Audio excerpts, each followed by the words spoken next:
time, they came reporting to David, saying, "Here the Philistines are warring against Keilah, and they are pillaging the threshing floors." And David proceeded to inquire of Jehovah, saying, "Shall I go, and must I strike down these Philistines?" In turn, Jehovah said to David, "Go, and you must strike down these Philistines, and save Keilah." At this, the men of David said to him, "Look, we are afraid while here in Judah, and how much more so in case we should go to Keilah against the battle lines of the Philistines." So David inquired yet again of Jehovah. Jehovah now answered him and said, "Rise up, go down to Keilah, because I am giving the Philistines into your hand." Accordingly, David went with his men to Keilah and fought against the Philistines and drove off with their livestock, but struck them down with a great slaughter. And David came to be the savior of the inhabitants of Keilah. Now it came about that when Abiathar the son of Ahimelech ran away to David at Keilah, there was an ephod that went down in his hand. In time the report was made to Saul, "David has come to Keilah."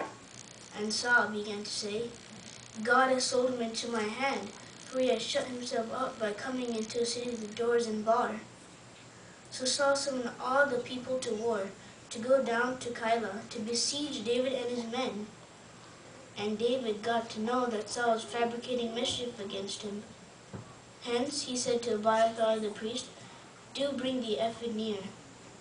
And David went on to say, "O Jehovah, the God of Israel, your servant has definitely heard that Saul is seeking to come to Keilah to lay the city in ruin on my account.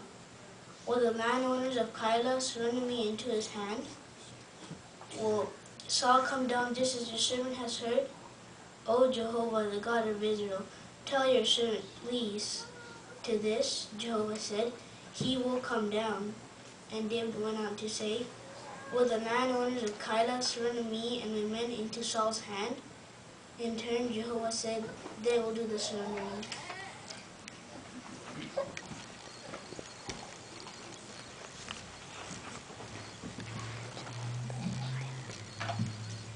Thank you for that reading very much, Vijay. That was an excellent reading of those verses.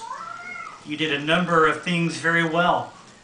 It was a very fluent reading. It flowed very nicely. There was no hesitancy around any words, no jerky pauses, but it flowed very smooth. It was read at a nice pace.